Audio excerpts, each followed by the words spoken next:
May I introduce you to Gary Hedden, the engineer on Mastering Musician. Gary? I'm glad you're editing so that what I say is usable. Yeah, well, we met in 1972, if I'm not mistaken. 72. Okay. Anyway, I think it was like the fall of 72. Right. January comes around, 73, and we embark on the What a Day album, and you engineered it. I was 24. Mm-hmm. And the rest of my recollection of our early time was that there was an immediate bond, and that's probably why you came back or something. I think you were excited about music in general. But Gary, I've known you for so many years, and I appreciate your friendship, and I appreciated your artistry, because you came up with a great studio and a mastering studio in the Chicago area. But your ear is just really keenly attuned to recording and trying to bring the best out of an instrument. We entered into the Mastering Musician Project in June 1978.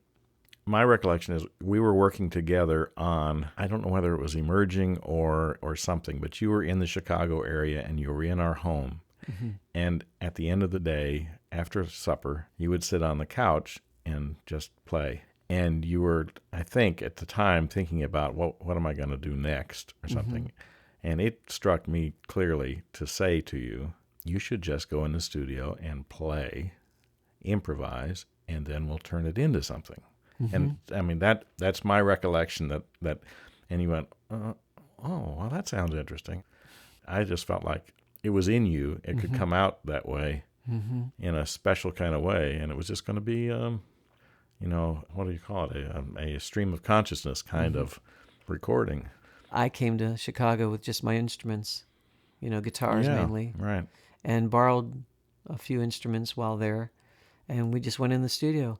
And some of these outtakes on the second disc really show that I was just in there trying to find my way, improvising and seeing what could become of it. And something did become of it, because one day was spent a lot of improvising.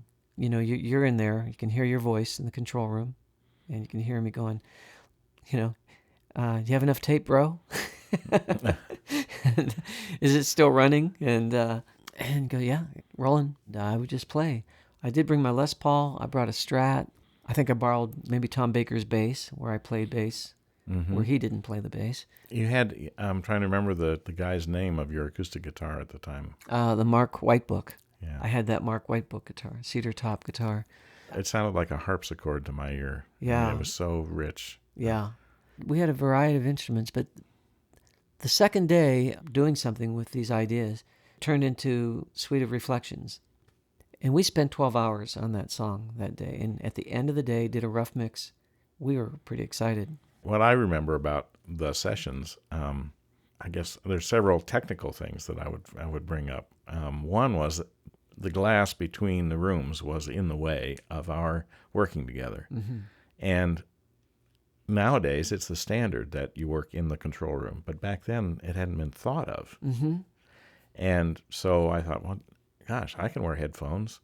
We can bring you in the control room. We can take directs. We can mic the amp out in the studio, and you could play right here. And we could look at each other, and we could wink when we're going to punch in, and those kind of things, and talk quietly as needed instead of shouting over the guitar sound.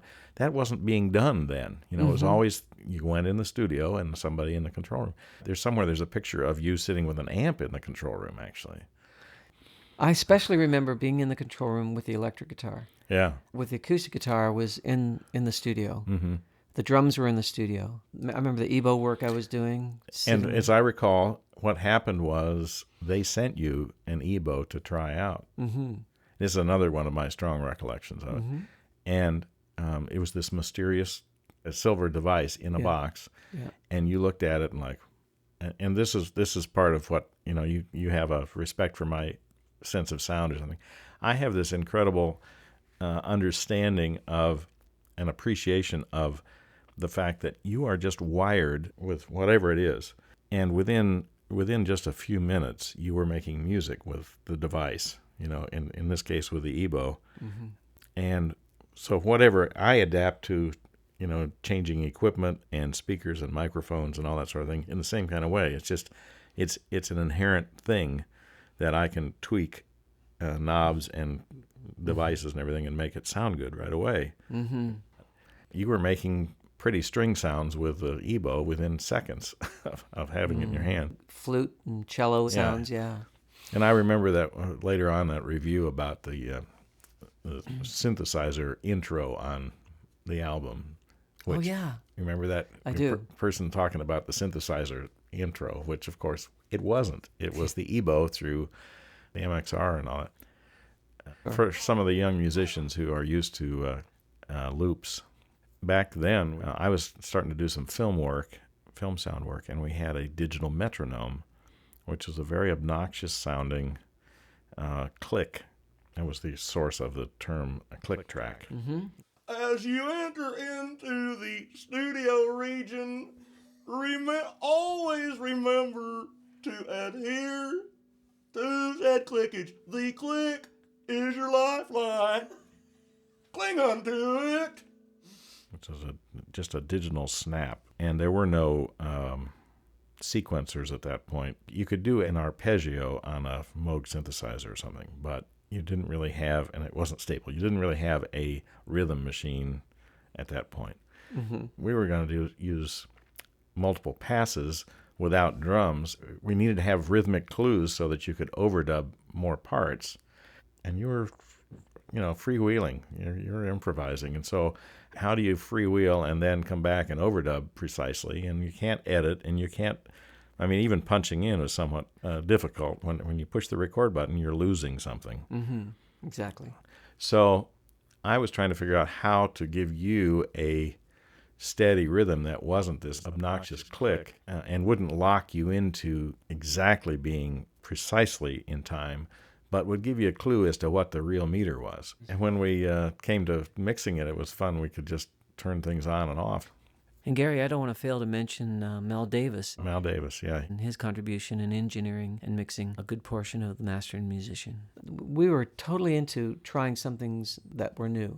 We hoped hadn't been done before. And I think we combined something of the old English type folk thing to the modern progressive thing a little bit. The whole thing was experimentation of improvisation and discovery. That's how I see it. And you were all for that, and that was cool. Just the whole idea of improvising was new, too. Just open up and let the Lord do it. Mm-hmm. Yeah. Well, I really want to say thanks for lending your voice to this commentary. So thanks.